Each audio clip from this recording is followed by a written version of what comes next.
हैं। इससे पहले हम वेक्टर्स पढ़ चुके हैं, वेक्टर्स हमने पूरा कर लिया है, उसका मल्टीप्लिकेशन, एडिशन, रेजोल्यूशन, रिजल्टेंट सब।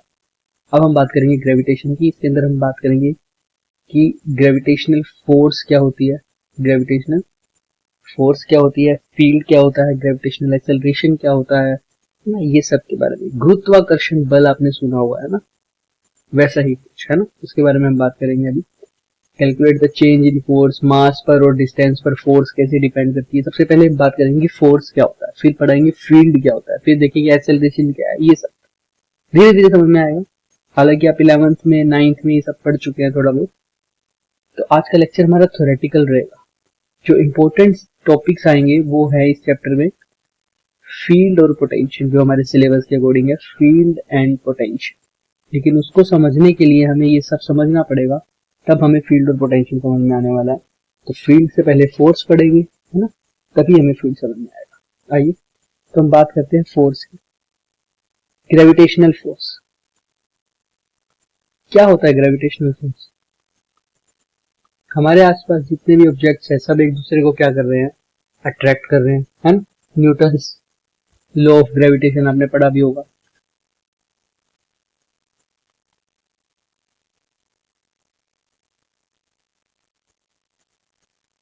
हमारे आसपास जितने भी बॉडीज हैं वो एक दूसरे को अट्रैक्ट कर रहे होंगे किसी ना किसी फोर्स, उस फोर्स का नाम ही ग्रेविटेशनल फोर्स। तो ग्रेविटेशनल फोर्स क्या है? It is the force by which two और मोर मासेस भी हो सकता है ना, the masses attract each other, two or more masses attract each other, है ना। the force between the masses, the force due to mass भी बोल सकते हैं, है ना। तो जो भी दो फोर्सेस हैं, जो भी दो मास, जितने भी मासिव पार्टिकल्स होंगे उन सबके पास कौन सी फोर्स होगी? ग्रेविटेशनल फोर्स होगी। वो एक दूसरे को अट्रैक्ट कर रहे होंगे, है ना। और वो क्यों होता है, उसका रीजन क्या है, हम आगे पढ़ेंगे। बट एग्जैक्ट रीजन तो अभी तक चल रहा है इसका, है ना। ऑब्जेक्ट रीजन के लिए तो अभी तक खोजे भी चल रही है इसकी। ग्रेविटोन्स आपने नाम सुना होगा, अभी तक नई नई रिसर्चेस चल रही है। बट अभी के लिए ये फंडामेंटल फोर्स है ग्रेविटेशनल फोर्स। ये किसके कारण लगती है? Due to masses. तो कोई भी दो या दो मासेस आपस में एक दूसरे से अट्रैक्ट कर रहे हैं तो वो कौन सी फोर्स से अट्रैक्ट करेंगे? Gravitational force. टू और more masses attract each other, है ना, with a force which is known as gravitational force. और ये किस किस चीज पे डिपेंड करती है ये न्यूटन ने बताया था। हम संक्षिप्त में करेंगे इसको, है ना। अगर बहुत अच्छे से अगर हमें पढ़ने लग गए इसको बहुत डीप में तो ये चैप्टर खत्म होने वाला ही नहीं है। आइए तो देखिए न्यूटन ने क्या बोला था। वो कहते हैं अगर कोई भी दो मासेस है, सबसे पहली बात याद रखना, ये हमेशा अट्रैक्टिव फोर्स है, अट्रैक्टिव, कभी भी रिपल्सिव नहीं होगी, कभी भी रिपल्सिव नहीं होगी। तो दो मासेस है m1 और m2, है ना। तो ये दोनों एक दूसरे को अट्रैक्ट करेंगे। अभी बोला है दो मासेस आपस में एक दूसरे को अट्रैक्ट करते हैं, उसका रीजन आगे करेंगे हम बात, थोड़ा बहुत जितना भी हो पाएगा। अब m1 m2 को अपनी तरफ खींचेगा क्योंकि अट्रैक्ट है, तो मान लो m1 m2 को यहाँ खींचेगा, तो इस फोर्स को बोल दिया F12, है ना। आप चाहो तो हम F21 भी बोल सकते हो, वो आपके ऊपर है। ज्यादातर इस बुक में F21 भी लिखा होगा तो आप लोग F21 बोल देते हैं उसको। फोर्स ऑन टू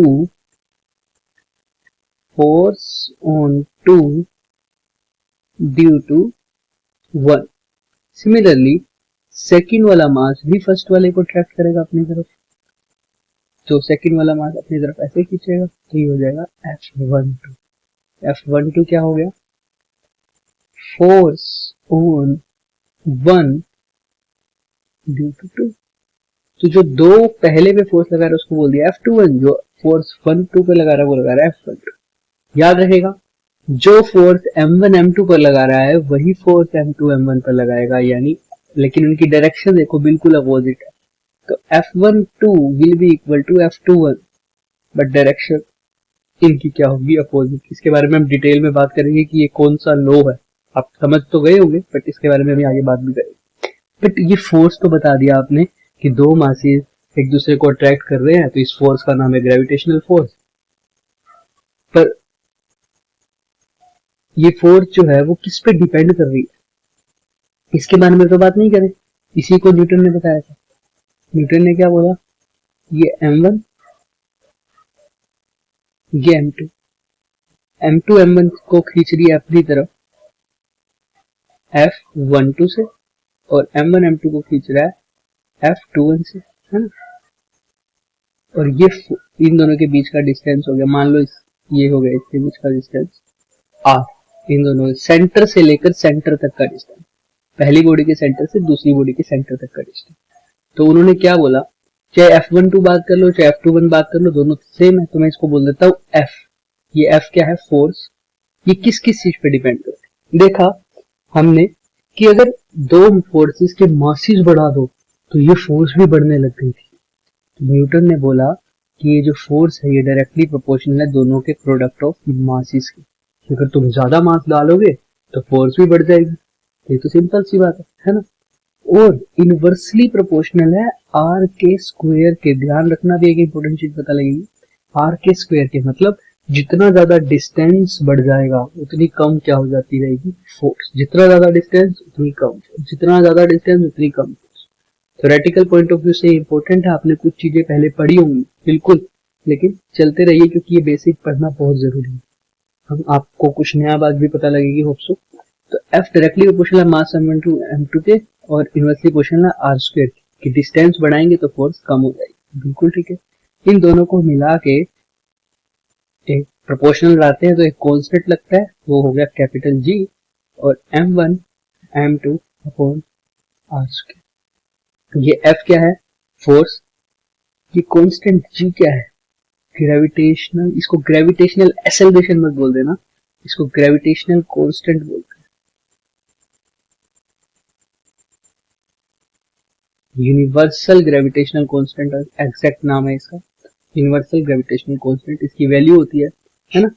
अभी हम आगे पढ़ेंगे इसकी वैल्यू क्या होगी, सब आपको डिटेल में पता चलेगा, बट फिलहाल हम वैल्यूज पे आज डिस्कस करेंगे इन चीजों के ऊपर। आर क्या है,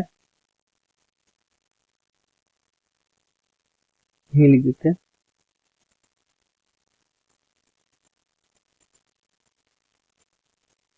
सेंटर टू सेंटर डिस्टेंस।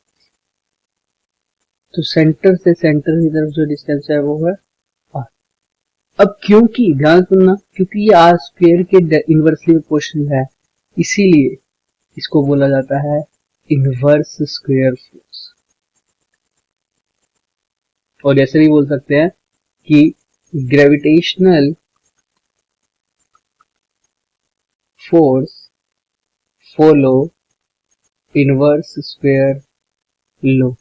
क्योंकि इनवर्स का मतलब इसमें जो ये फोर्स है ये इनवर्सली प्रोपोर्शनल है डिस्टेंस के, इनवर्स स्क्वायर लॉ डिस्टेंस के स्क्वायर के इनवर्सली प्रोपोर्शनल है, तो इसलिए बोलते हैं inverse square law.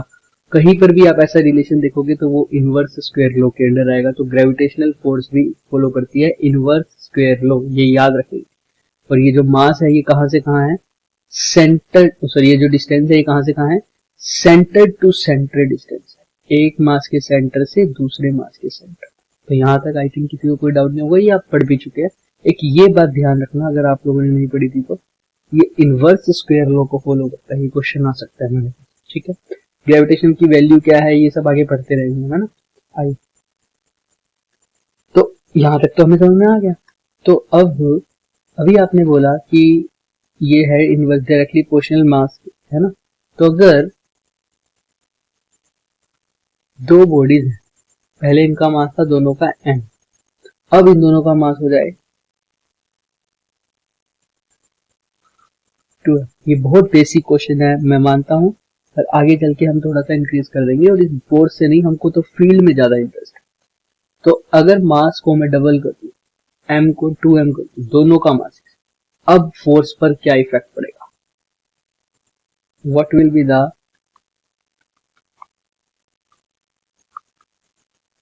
effect on force if we double both of the masses।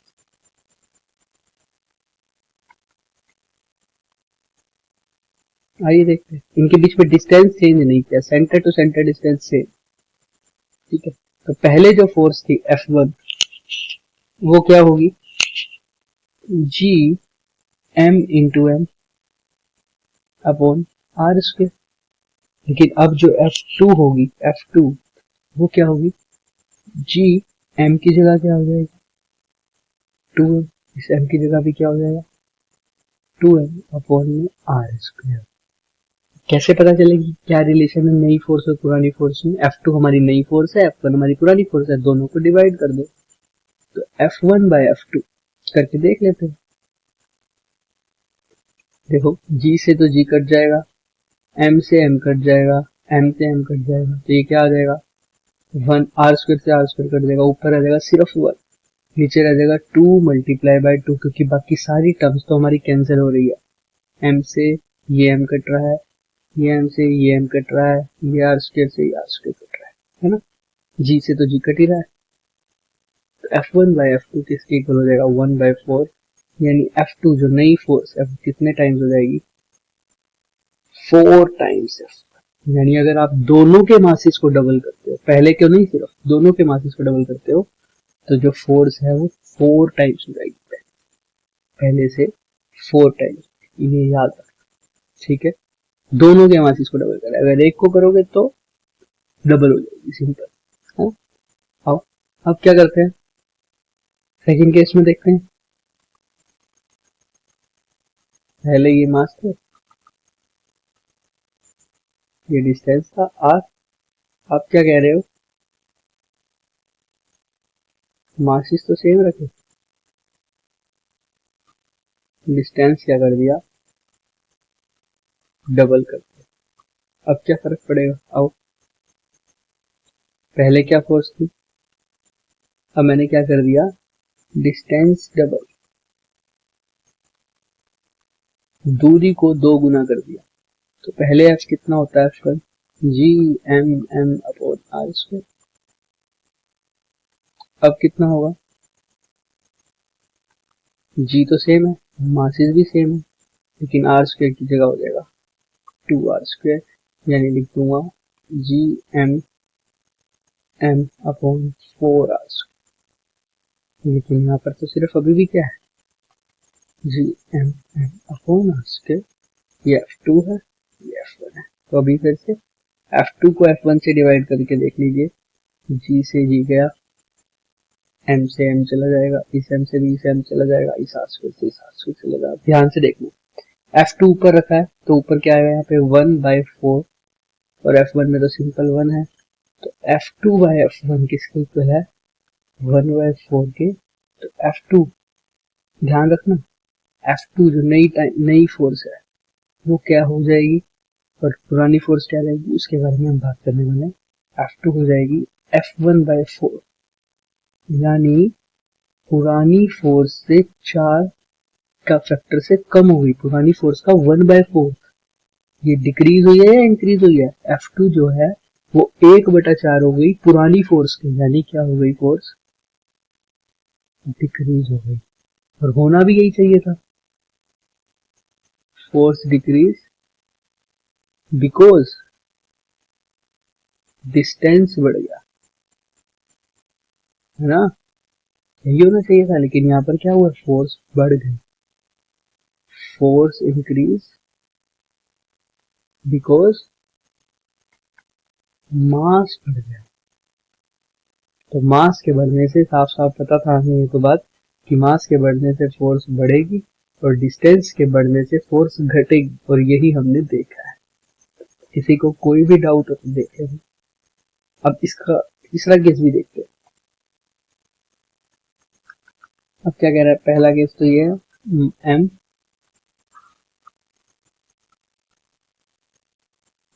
R, ठीक है। क्या हो रहा है,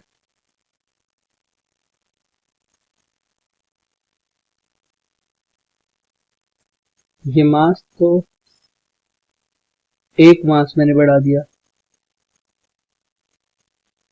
सिर्फ एक बार बढ़ाया, एक का मास 2m रख दिया, ठीक है। डिस्टेंस मैंने दोनों का बढ़ा के डबल, तो अब देखते हैं क्या होता है। मैंने क्या किया है, 1 मास, एक मास को मैंने क्या बढ़ाया है डबल कर दिया है, एंड डिस्टेंस को भी क्या कर दिया है डबल कर दिया। अब देखते हैं क्या फर्क पड़ता है। एक मास को, पहले एक मास m था, दूसरा भी m था, लेकिन अब एक m है तो दूसरा 2m है। आइए तो यहाँ पर देखते हैं पहले क्या फर्क पड़ेगा नई और पुरानी फोर्स में। F1 का तो क्या लिखोगे, G(m)(m)/r², कुछ छेड़ने की जरूरत ही नहीं है। F2 का देखते हैं, G(m), एक m है तो दूसरा 2m है, और नीचे r की जगह हो जाएगा 2r का स्क्वायर। तो आइए देखते हैं क्या होगा। F1 तो वही रहेगा, ऑब्वियस सी बात।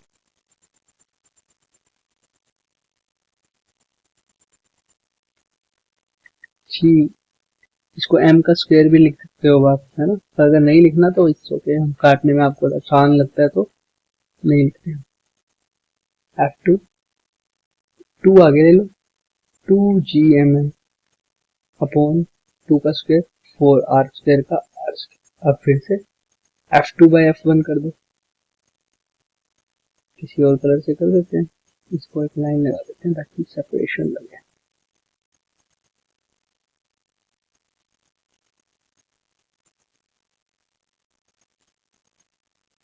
F1/F2 करते हैं, या F2/F1 कर दो।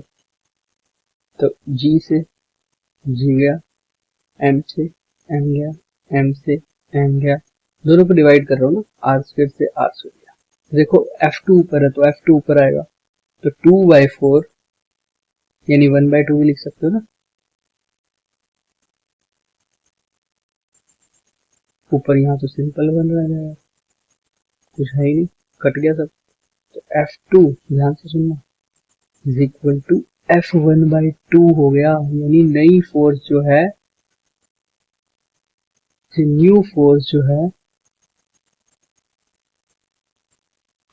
हाफ हो गई ओल्ड फोर्स। देखो क्या मैं तुम्हारी चीजें बताता हूँ। अब इसमें क्या किया, नई फोर्स पुरानी के हाफ हो गया। अब इसको समझते हैं। पहले केस में मैंने क्या किया, मासेस बढ़ाए, तो हमें साफ साफ पता लग रहा था कि मास बढ़ाने से फोर्स बढ़ती है, तो फोर्स देखो 4 गुना हो गई, पीछे से गुड थी, क्लियर। सेकंड में हमने डिस्टेंस बढ़ाया तो हमें पता है डिस्टेंस के बढ़ने से फोर्स कम होती है, डिस्टेंस का बढ़ने से हमारे फोर्स क्या हो गई, कम हो गई, और ये भी हुआ 4 गुना घट गई फोर्स, ट्रू थी, राइट, ये भी सही बात है। अब इस केस में क्या हुआ, मैंने मास भी बढ़ाया है लेकिन दोनों का नहीं बढ़ाया, एक का मास बढ़ा दिया तुरंत और डिस्टेंस भी डबल कर दिया। अब किसका इफेक्ट ज्यादा होगा ये कैसे पता लगेगा, भाई मास बढ़ाया हमने, बढ़ाया बिल्कुल, मास बढ़ाया तो फोर्स क्या होनी चाहिए, मास के बढ़ने से फोर्स भी बढ़नी चाहिए, राइट। डिस्टेंस बढ़ाया क्या, r से 2r, हाँ, तो डिस्टेंस के बढ़ाने से फोर्स क्या होनी चाहिए, डिस्टेंस यानी दूरी बढ़ाऊंगा तो फोर्स कम हो जाएगी, फोर्स कम होनी चाहिए, राइट। अब इसमें क्या होगा, किसका फर्क ज्यादा पड़ेगा, तो ओवरऑल फोर्स बढ़ेगी या घटेगी कैसे पता लगेगा, कैलकुलेट करके, है ना। बट हम इसको ओरली भी देख सकते हैं, कैसे, वर्बली भी देख सकते हैं, कैसे, देखो आपने बोला फोर्स, जब आपने मास को बढ़ाया तो फोर्स क्या दोनों मासेस को बढ़ाया, नहीं बढ़ाया, एक ही मास को बढ़ाया। तो ध्यान रखना F directly proportional to m1 m2 होता है, तो आपने एक मास को बढ़ाया तो एक मास के बढ़ने से एक मास डबल हुआ, है ना। तो एक मास के डबल होने से फोर्स भी क्या हो गई, डबल हो जाएगी, क्योंकि डायरेक्टली प्रोपोर्शनल है मास के। देखा, बिल्कुल ठीक बात है। दूसरी बात, आपने डिस्टेंस बढ़ाया, तो जब आपने r को 2r किया तो आपको पता है डायरेक्टली प्रोपोर्शनल है r के नहीं, r के स्क्वायर के। तो अगर r का पहले 2r हो गया तो फोर्स कितने टाइम्स हो जाएगी, देखना, पहले की जगह अब यहाँ पे 2r लिख दूं अगर मैं, 1/4r का स्क्वायर हो जाएगी। यानी अगर मैं डिस्टेंस को डबल किया तो फोर्स कम तो होगी, कितना, लेकिन 4 टाइम्स, क्योंकि r के स्क्वायर के प्रोपोर्शनल है, इनवर्स स्क्वायर, तो r पे फर्क पड़ेगा तो r के स्क्वायर वाला हिसाब आएगा। तो मैंने मास में ऐसा कुछ नहीं है, मास का स्क्वायर है क्या, नहीं, एक मास में डबल करा मैंने तो फोर्स भी डबल हो गई। लेकिन अगर डिस्टेंस में डबल करोगे तो फोर्स 4 गुना कम हो जाएगी, तो मास को सिर्फ एक मास को डबल करने से फोर्स सिर्फ डबल हुई, लेकिन डिस्टेंस को डबल करने से फोर्स 4 गुना कम हो गई। तो बढ़ी कितनी थी? 2 टाइम्स, है ना। घटी कितनी थी? 4 टाइम्स। तो ओवरऑल तो घटी ही है ना, कितना? 2 टाइम्स। इसीलिए तो एफ जो आया है वो पहले का हाफ हो गया, ओवरऑल घट गया 2 टाइम्स। तो इसको हम थोड़ा बहुत कॉमन सेंस लगा कर भी देख सकते हैं, है ना। क्यों भाई, दोबारा बोल देता हूँ कि मास के बढ़ाने से फोर्स बढ़ रही थी, डिस्टेंस के बढ़ाने से फोर्स घट रही थी। तो मास को डबल किया, हमने कहा ठीक है, तो फोर्स भी डबल होनी चाहिए थी। बिल्कुल, एक मास को डबल किया तो फोर्स डबल हो जाएगी। तो हमने कहा ठीक है, तो मास के डबल से फोर्स बढ़ दी थी, 2 टाइम्स बढ़ गई। मैंने कहा ठीक है, लेकिन डिस्टेंस को डबल किया तो फोर्स 4 गुना कम हुई, क्योंकि इनवर्सली प्रोपोर्शनल है और आर का स्क्वायर है, तो 4 गुना कम हो गई। तो फोर्स हो गई 4 गुना कम। तो 2 गुना बढ़ गई एक की वजह से, एक की वजह से 4 गुना कम हो गई। तो ओवरऑल तो कम ही हुई है ना, वो भी कितना? 2 गुना। तो इसलिए एफ जो आया नया वो f/2 आ गया। बस, अगर जिसको यही समझ नहीं आता वो कैलकुलेट भी कर सकता है, हमने दोनों चीजें करके देखी, राइट। आइए अब थोड़ा सा आगे देखते हैं। तो हमने यहाँ तक कर लिया था, यहाँ तक कुछ भी डाउट है तो पहले देख लीजिए अच्छे से, आप 1 मिनट का रेस्ट ले लीजिए, उसके बाद स्टार्ट करेंगे। तो आई थिंक अब पॉज करके आप कर ही सकते हैं रेस्ट ना, इसके अलावा हम आगे चलते हैं। आइए, तो हमने अभी देख लिया फोर्स का रिलेशन, डिस्टेंस का रिलेशन, फोर्स का डिस्टेंस और मास के साथ क्या क्या रिलेशन होता है और कैसे ये डिपेंडेंट करती है ना, कैसे ये डिपेंड करती है मास और डिस्टेंस पर। अब नई चीज क्या आती है, देखो आप लोगों ने ये 2 चीजें देखी होंगी और कई लोग इसमें कंफ्यूज भी होते होंगे। अब तो नहीं होते होंगे, पहले आप होते होंगे, अब तो आई थिंक आपको आइडिया होगा इन दोनों का, है ना। तो ये दोनों आप जो आप तो आप लोग अलग अलग ही मानते होंगे और ये दोनों अलग चीजें हैं, इन दोनों को सेम मत मान लिया कभी भी। ये क्या है? Universal gravitational constant. ये क्या है? Acceleration due to gravity. दोनों की वैल्यू होती है, हम अभी वैल्यूज में जा ही नहीं रहे, है ना। 6.673 10⁻11 इसको यहाँ पे कर सकते हो, जी को 9.8 लिख सकते हो, वो अलग बात, हम नहीं जा रहे अभी वैल्यूज पे, हम बाद की बात करें, ठीक है। हम सिर्फ देख लें कि इनमें फर्क क्या है।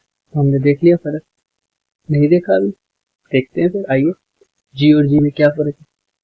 ये जी तो हमको पता है, ये कांस्टेंट आता था जब वो प्रोपोर्शनल आता था, F directly proportional to m1 m2 inversely proportional to r², तो ये जी तो तब आता है। ये जी क्या है? देखिए, हमें पता है न्यूटन के लॉ के अकॉर्डिंग एफ क्या होता है? Mass into acceleration. बिल्कुल, F is equal to mass into acceleration होता है, बिल्कुल होता है। तो अगर मैं एक्सेलरेशन बोलूं तो वो क्या होगा? Force divided by mass. ये आप लोगों ने सुना भी होगा, राइट। अब फोर्स यहां पर देखते हैं, एक्सेलरेशन पता नहीं, फोर्स क्या है? फोर्स तो है जी m1 m2 अपॉन r², यही है ना फोर्स, न्यूटन वाली, न्यूटन लॉ से आइए जो हमारी है, और डिवाइडेड कर दो मास। अब ये मास कौन सा है, इसी के ऊपर सब बात करेंगे, ये m1 होगा या m2 होगा, ये क्या होगा। आइए देखते हैं, इससे हमारा रिजल्ट आएगा। सपोज करते हैं अर्थ पे है ना, हमने अर्थ के अंदर जो भी, अर्थ के ऊपर जो भी ऑब्जेक्ट है वो हमेशा उसको अपनी कहाँ खींच रहा है? सेंटर की तरफ। कहीं पर भी कुछ है तो वो कहाँ खींच रहा है? सेंटर की तरफ। तो अर्थ पे एक बॉडी है ना, उसका मास मान लेते हैं m, mass of the body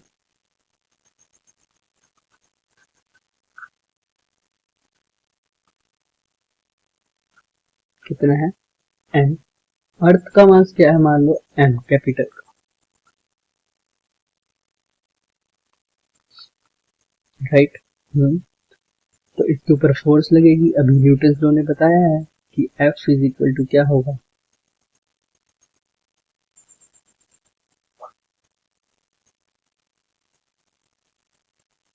तो इसके अकॉर्डिंग क्या बन जाएगा?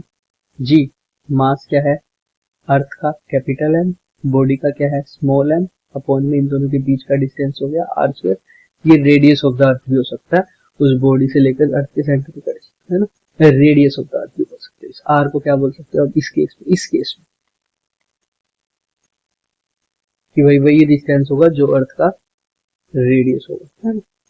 तो अर्थ अपनी हर एक चीज को अपने सेंटर पर खींचती है, तो वही वो भी ग्रेविटेशनल फोर्स के कारण है। तो अर्थ का मास हमारे ऊपर भी फोर्स लगा रहा है ना। अभी लास्ट में क्वेश्चन पूछूंगा, ध्यान रखना, ठीक है। तो F is equal to G m one upon में आर स्क्वायर हो जाएगा, जो अर्थ लगा रहा है हमारे ऊपर फोर्स। हमने कहा ठीक बात है, तो इसकी वजह से कुछ एक्सेलरेशन भी तो होगा, एक्सेलरेशन होगा। हाँ, जहाँ फोर्स है सर तो वहाँ एक्सेलरेशन भी तो है, बिल्कुल है। F is equal to m, जहाँ फोर्स है वहाँ एक्सेलरेशन भी है, बिल्कुल है। तो ये एक्सेलरेशन किसको होगा, अर्थ को होगा या मेरे को होगा, सोचो। अर्थ मेरे पे फोर्स लगा रही है किसी बॉडी पे जिसका मास स्मॉल है ना। कोई भी छोटी सी बॉडी है, अर्थ उस पर फोर्स लगा रही है, तो उस बॉडी का एक्सेलरेशन भी होगा। तो ये m क्या हो जाएगा, उस बॉडी का मास, और ये एक्सेलरेशन भी किसका हो जाएगा। हमने कहा ठीक बात है। तो फोर्स क्या हो जाएगा, फोर्स तो पता ही है, तो एक्सेलरेशन का फॉर्मूला क्या हो जाएगा, F बाय m। F क्या है, G m m upon are square. तो वो बॉडी का मास क्या है, स्मॉल एम से स्मॉल एम कट गया, तो एक्सेलरेशन का फॉर्मूला क्या है,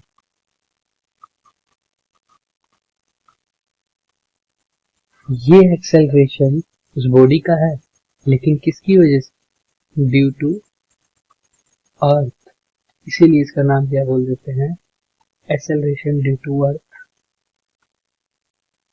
ग्रेविटी, है ना। फोर्स, अर्थ की जो ग्रेविटी है, अर्थ की जो फोर्स ऑफ ग्रेविटी है उसके कारण ये एक्सेलरेशन है, इसलिए इसका नाम क्या है, एक्सेलरेशन ड्यू टू ग्रेविटी। और इसको लिखते किससे हैं, स्मॉल जी से, तो इस जी को लिख सकते हो capital G M upon r. ये किसका फॉर्मूला हो गया, एक्सेलरेशन ड्यू टू ग्रेविटी का। अभी तुम इसकी वैल्यू पुट कर दो। अब ये देखते हैं जी की वैल्यू, कैपिटल जी क्या होती है, कैपिटल एम क्या होती है, स्मॉल आर क्या होती है, इन सब की वैल्यू पुट करोगे तो स्मॉल जी की वैल्यू आ जाएगी 9.8 मीटर पर सेकंड स्क्वायर, जो कि आप लोगों को पता है। लेकिन हम इसके बारे में आज चर्चा नहीं करने वाले। मैं बार बार बोल चुका हूँ कि आज के लेक्चर में हम कोई भी न्यूमेरिकल वाला बात नहीं करने वाले, आज सिर्फ कंसेप्चुअल बात होगी, ठीक है। तो आप इसको देख लीजिए एक बार, उसके बाद हम स्टार्ट करते हैं आगे। तो ये हो जाएगा एक्सेलरेशन ड्यू टू ग्रेविटी, और आप देख रहे हैं ध्यान से कि ये आर स्क्वायर के इनवर्सली प्रोपोर्शनल है और मास के डायरेक्टली प्रोपोर्शनल है। यस, मैं बार बार लिख रहा हूँ, एम क्या है, मास ऑफ प्लेनेट। अब अर्थ भी बोल सकते हैं इस केस में, अगर मैं प्लेनेट बोलता हूँ, आर क्या है, रेडियस ऑफ द प्लेनेट, और अर्थ यहाँ पर भी लिख सकते हो आप। क्यों मैंने प्लेनेट लिखा, क्योंकि मून के लिए भी निकाल सकते हो जी। हर प्लेनेट अपने ऑब्जेक्ट को अपनी तरफ खींचेगा ना, तो हर प्लेनेट की कुछ ग्रेविटेशनल एक्सेलरेशन होगी, है ना। तो ग्रेविटी और ग्रेविटेशनल एक्सेलरेशन में भी फर्क समझना। ग्रेविटी फोर्स ऑफ ग्रेविटी है, जिसकी वजह से अर्थ बॉडी को अपनी तरफ अट्रैक्ट कर रहा है किसी भी, लेकिन एक्सेलरेशन क्या है, उस बॉडी को अट्रैक्ट करने के बाद वो कितनी तेजी से नीचे आ रहा है, कितने एक्सेलरेशन से नीचे आ रहा है, वो ग्रेविटेशनल एक्सेलरेशन है ना। जब मैं कोई पेन नीचे फेंकता हूँ तो, या कोई बॉल नीचे फेंक रहा हूँ मैं, तो वो कितनी एक्सेलरेशन से नीचे आएगा, क्योंकि उसको सिर्फ अर्थ अट्रैक्ट कर रहा होगा। इसको फ्री फॉल भी बोलते हैं। वो जी मीटर पर सेकंड स्क्वायर से आएगा नीचे हमेशा। तो फोर्स ये रहा जी m1 m2 upon are square. अब खास बात पे आ जाओ, ये जी क्या हो गया, एक्सेलरेशन ड्यू टू ग्रेविटी। अब पूछे जी का डायमेंशनल फॉर्मूला, तो क्या बोलोगे, जी क्या है, एक्सेलरेशन है एक किस्म से, जी क्या है, एक एक्सेलरेशन है। तो जो एक्सेलरेशन की डायमेंशन होती है वही जी की होगी। और एक्सेलरेशन की डायमेंशन कैसे निकालते हैं, वेलोसिटी बाय टाइम। वेलोसिटी होता है lt माइनस वन, डायमेंशन आप लोगों को पता होगा ना, वेलोसिटी lt माइनस वन और टाइम की टाइम t। तो ये क्या हो जाता है, एक्सेलरेशन का डायमेंशन lt माइनस टू। तो g का डायमेंशन भी क्या होगा, lt माइनस टू। तो ये हो गया हमारे पास ग्रेविटेशनल एक्सेलरेशन का डायमेंशन। अब फोर्स का डायमेंशनल फॉर्मूला आप सबको पता है, mlt माइनस 2 होता है। क्या होता है? mlt minus. लेकिन क्वेश्चन अच्छा क्या है इसमें?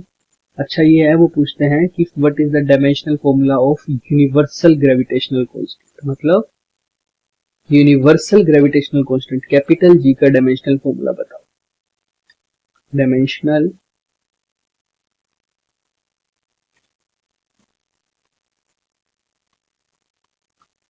अगर आपको डायमेंशनल फॉर्मूला, आई थिंक आप सबको अच्छे से क्लियर होगा। फिर भी कोई भी इशू है डायमेंशनल फॉर्मूला में कि वो हमारे सिलेबस में नहीं है, बट उसका क्वेश्चन तो आ सकता है ना, क्योंकि डायमेंशनल मान के चलते हैं सब कि हर चैप्टर के अंदर यूज होता है। तो अगर पूछा जाए डायमेंशनल फॉर्मूला बताओ कैपिटल जी का, तो कैसे निकालोगे? सिंपल, कैपिटल जी का फॉर्मूला लगा दो। यहाँ से कैपिटल जी यहीं रखो, बाकी सब वहां ले जाओ। एफ मल्टीप्लाई बाय आर का square divided by m1 m2। Capital G का फॉर्मूला बताना है। एफ का डायमेंशन क्या होता है? मैं हर एक को अलग कलर से लिख देता हूँ। एफ का फॉर्मूला क्या हो जाएगा? mlt minus 2। याद रखना, फोर्स का डायमेंशनल फॉर्मूला mlt माइनस 2 होता है। अगर निकालने में दिक्कत हो तो f is equal to ma से निकाल भी सकते हैं। एक्सेलरेशन lt माइनस 2, मास को m, तो ये हो जाएगा mlt माइनस 2। ठीक है। अच्छा, डिस्टेंस का स्क्वायर मतलब l का स्क्वायर। डिस्टेंस लेंथ होती है तो लेंथ का स्क्वायर। नीचे मास और मास तो 2 बार m, तो m का क्या हो जाएगा? स्क्वायर। राइट, यहाँ तक किसी को डाउट? तो अब जो कट रहा है उसको काट दो, m से m गया, तो ये m ऊपर जाके ये ऐसे बन जाएगा L T minus 2 into L का square divided by m। m ऊपर जाके क्या हो जाएगा? माइनस का 1, है ना। तो l भी 3 हो जाएगा, l की पावर 1 और l की पावर 2। तो g का डायमेंशनल फॉर्मूला जो बन रहा है वो क्या बन रहा है? m की पावर माइनस 1, l की पावर 3, t की पावर माइनस 2। इंपॉर्टेंट चीज है, याद रखिए। m minus 1 l cube t की पावर माइनस 2। दोबारा लिख देता हूँ, डायमेंशनल फॉर्मूला क्या है?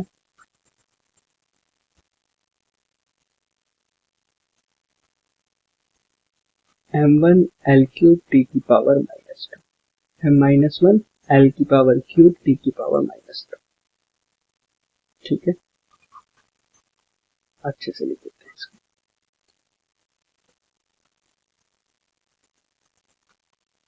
ये डायमेंशनल फॉर्मूला हो गया इसका। और लेकिन स्मॉल जी का डायमेंशनल फॉर्मूला क्या होता है? उसको सेम मत लिख देना। स्मॉल जी का क्या होगा? L T minus 2। ये है एक्सेलरेशन ड्यू टू ग्रेविटी, और ये क्या है?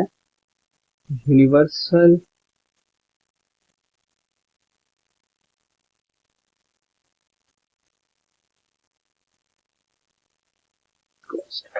तो यहाँ तक है हमारा।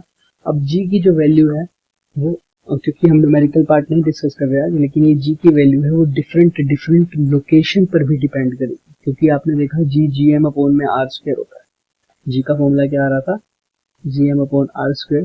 तो आर के साथ साथ हमारे जी की वैल्यू भी चेंज होगी और मास के साथ भी चेंज होगी। क्योंकि जब मैं, ये तो रेडियस ऑफ द अर्थ है, अगर मैं सरफेस की बात करूँ तो ये फॉर्मूला ठीक है, लेकिन सरफेस से थोड़ा ऊपर जाऊं तो रेडियस चेंज हो जाएगा, तो जी की वैल्यू भी चेंज हो गई। और मैं अंदर जाऊं, डेप्थ में जाऊं, थोड़ा डी के अंदर, है ना, तब भी रेडियस कम हो जाएगा, तब भी जी की वैल्यू चेंज हो जाएगी। तो ये जी की वैल्यू लोकेशन पर डिपेंड करती है ना। हमारे सरफेस पे जी की वैल्यू कोई दिक्कत नहीं है, वही 9.8 पर जो भी डिस्कस नहीं करने वाले हैं उतनी ही रहेगी, है ना। लेकिन जैसे जैसे मैं सरफेस से बाहर जाऊंगा ऊपर की तरफ, जैसे सैटेलाइट होती है एक जाती है, या अंदर डेप्थ में जा रहा हूँ, तब जी की वैल्यू चेंज हो जाएगी, क्योंकि आर चेंज करेगा, है ना। और मास पे भी इफेक्ट पड़ सकता है, देखिए कैसे पड़ेगा। तो ये सारी चीजें हम नेक्स्ट लेक्चर में बात करने वाले हैं, लेकिन फिलहाल यहाँ तक अच्छे से देख लेना। इसके बाद क्या करेंगे अभी देखिए। अभी हमारे ऑब्जेक्टिव में जब हमने बात की थी शुरू में, तो हमने देखा था, हमने डिफाइन कर दिया ग्रेविटेशनल फोर्स, ठीक है। फील्ड को भी नहीं किया, ग्रेविटेशनल एक्सेलरेशन को कर दिया, है ना। और चेंज इन फोर्स देख लिया, मास के साथ और डिस्टेंस के साथ कैसे चेंज होता है फोर्स, है ना। तो ये सब हमने देख लिया। हमारे सिर्फ एक चीज रह गई समझने के लिए, वो है फील्ड, है ना, जो कि बहुत इंपॉर्टेंट चीज है, क्योंकि हमारे जो टॉपिक लिस्ट में दे रखा है वो सबसे पहले फील्ड ही दे रखा है, फील्ड और पोटेंशियल। अब फील्ड यहाँ पर अच्छे से समझेंगे तभी हमें आगे समझ में आएगा। देखो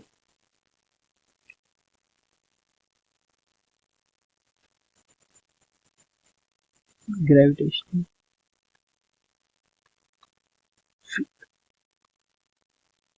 फील्ड, ये फील्ड होता है, सिंपल सी बात है, ये क्या है, स्पेस है। स्पेस मतलब जगह, है ना। अब याद रखना ग्रेविटेशनल फोर्स, ग्रेविटेशनल वर्ड जहां पर भी आ जाए वो मास से रिलेटेड है, मास। तो ये जो फील्ड है ये क्या है, एक, भाई हम बोलते हैं फील्ड, मेरा फील्ड है, इसका मतलब मेरी ताकत है, ये मेरा फील्ड है, यहाँ से यहाँ तक मेरा फील्ड है, यहाँ से यहाँ तक मेरा ताकत है ना।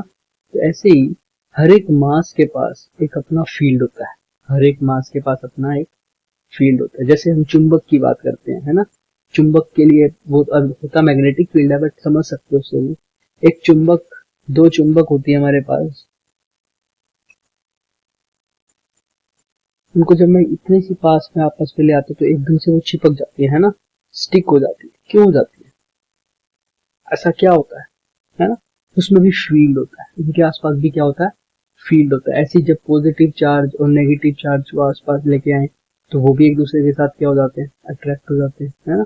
पॉजिटिव और पॉजिटिव को साथ लेके आऊं तो ये क्या हो जाएंगे, रिपेल हो जाएंगे। इसमें भी क्या होती है, फील्ड होती है। इनके पास, इन चार्जेस के पास क्या है, फील्ड। यहाँ पर इन मैग्नेट के पास क्या है, फील्ड, है ना। वो फील्ड है क्या। ऐसे ही जब मैं मासिस को पास पास लेके आ रहा हूँ, या मासिस जो पास पास पड़े हैं या कैसे भी पड़े हैं, उन वो भी आसपास जब है तो वो भी एक दूसरे को अट्रैक्ट करेंगे, हमेशा अट्रैक्ट करेंगे। वो भी क्या, उनके पास भी क्या होगी, फील्ड होगी। हर मास के पास अपना एक फील्ड होती है। वो फील्ड है क्या चीज है, फील्ड क्या होता है, एक रीजन होता है, एक स्पेस होता है। किसी भी मास के अराउंड, ग्रेविटेशनल फील्ड की बात कर रहा हूँ, किसी भी मास के अराउंड एक ऐसा स्पेस जहां तक उसका इफेक्ट फेल्ट किया जा सकता है, जहां तक उस मास का इफेक्ट फेल्ट किया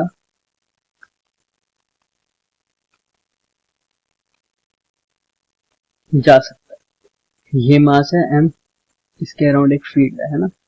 अब ये फील्ड है इसका। अब इस फील्ड में अगर मैं कोई और नया मास लेकर आऊं तो उस मास को ध्यान से समझना, है ना। ये इसका इलाका है, समझ लो ये ग्रीन वाले का इलाका है। इसके अंदर कोई नया मास आता है स्मॉल m, तो इस मास को ऐसा लगेगा कि मैं किसी के फील्ड में आ गया, तो इसके ऊपर एक क्या लगेगी, फोर्स लगेगी। वो कौन लगाएगा, ग्रीन वाले मास का फील्ड। तो ध्यान से समझना, इसी से डेफिनेशन बन जाएगी। एक फील्ड जो है ये स्पेस है, एक फील्ड जो है वो स्पेस है। Gravitational field, it is a space, it is a space around a mass, है ना, up to which its effect can be felt, या है, या in which if another mass enters it feels a gravitational force। मतलब ये एक मास के around ऐसा स्पेस है, अगर इसमें कोई और मास एंटर करता है तो उसके ऊपर ग्रेविटेशनल फोर्स लगती है। तो इसी को बोलते हैं ग्रेविटेशनल फील्ड। ग्रेविटेशनल फील्ड एक स्पेस है किसी मास के अराउंड, जिसके अंदर कोई नया मास, कोई और मास आता है या आने की कोशिश करता है तो उसके ऊपर एक फोर्स लगती है। अगर वो नया मास यहाँ पर ही हो, अगर ये मास मान लो यहाँ हो तो इसके फील्ड से बाहर है, तो इसके ऊपर कोई फोर्स नहीं लगेगी इस मास के ऊपर। समझ रहे हो कैसे, ध्यान से समझना। यही चीज है, बहुत इंपॉर्टेंट चीज है कि ये मास है, इसके अराउंड ये फील्ड है इसका, ठीक है। तो हमने कहा इसके अंदर अगर कोई नया मास आता है तो उसके ऊपर फोर्स लगती है, लेकिन वो नया मास अगर यहीं पर आ जाए सिर्फ, तो क्या अब इसके ऊपर फोर्स लगेगी उतनी, नहीं लगेगी, फोर्स लगेगी ही नहीं उतनी। क्या, क्योंकि इसके फील्ड से बाहर है। अब ये मास फील्ड से बाहर है तो कोई फोर्स नहीं लगेगी।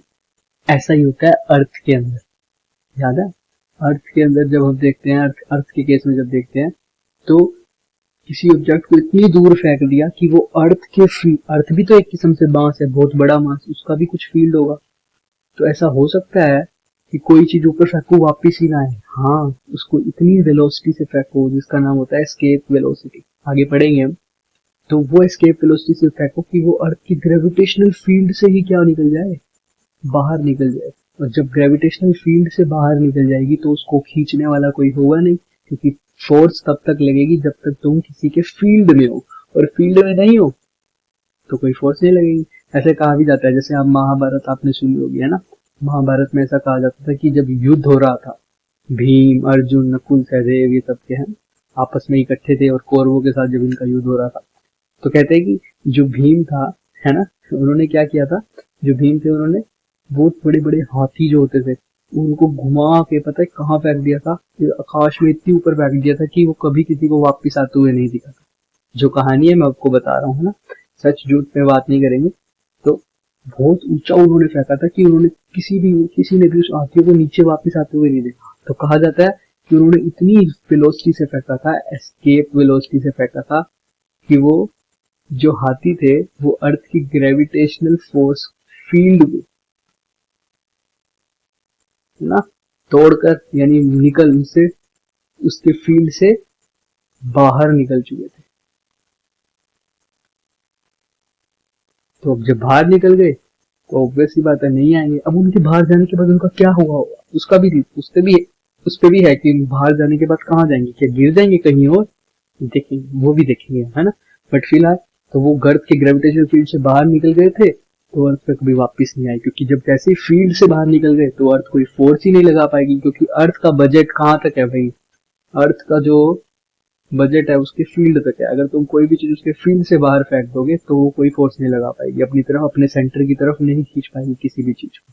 तो उसकी ग्रेविटेशनल फील्ड से बाहर फेंकना है उसके लिए भी हमको पता है एस्केप वेलोसिटी से किसी चीज को फेंको 11.2 किलोमीटर पर। अभी वो भी नहीं बात करेंगे है ना, लगभग 11 से 12 किलोमीटर के बीच में होती है वो वैल्यू। तो ऊपर से फेंको तो वापस नहीं आएगी, बट उसके बारे में हम बात नहीं करेंगे अभी।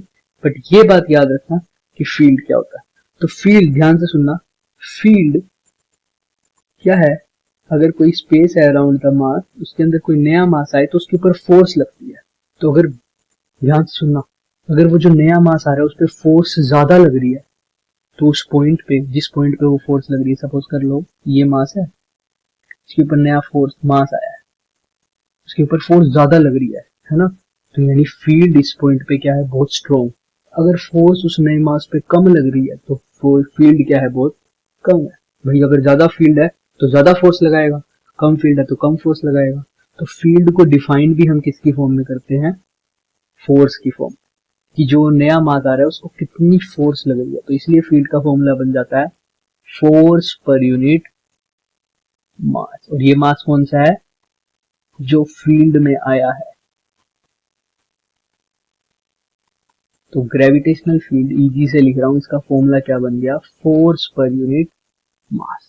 आगे की जानकारी हम कल के लेक्चर्स में पढ़ेंगे, इसको अच्छे से पढ़ेंगे क्योंकि ये इंपॉर्टेंट चीजें ये टॉपिक में मेंशन है। तो फिलहाल के लिए दिमाग में रखना, फील्ड क्या होता है, it is a space around the mass around in which if another mass enter, अगर उसमें कोई नया मास एंटर करता है तो उस पर फोर्स लगती है। और फील्ड को कैलकुलेट कैसे किया जाता है, इसका फॉर्मूला है फोर्स पर यूनिट मास। जितनी ज्यादा फोर्स लगेगी किसी एक पॉइंट पे, किस पे, उस मास पे, उतना ही क्या होगा उस पॉइंट पर फील्ड की वैल्यू, फील्ड की स्ट्रेंथ, ठीक है, स्ट्रॉन्ग होगा। इसको फील्ड इंटेंसिटी भी बोला जाता है कहीं कहीं जगह, ग्रेविटेशनल फील्ड इंटेंसिटी, कि कितना ज्यादा फोर्स लगा पा रहा है। अगर उस मान लो ये स्मॉल मास ए पॉइंट पे है तो इस पे ज्यादा फोर्स लगेगी ए पॉइंट पे, तो फील्ड ज्यादा वरना कम। तो आज के लिए इतना ही करेंगे, इसके अलावा कोई भी दिक्कत हो, हमने रिवाइज तो कर लिया, तो आप पूछ सकते हैं, वरना कल हम तो पढ़ेंगे। Thank you.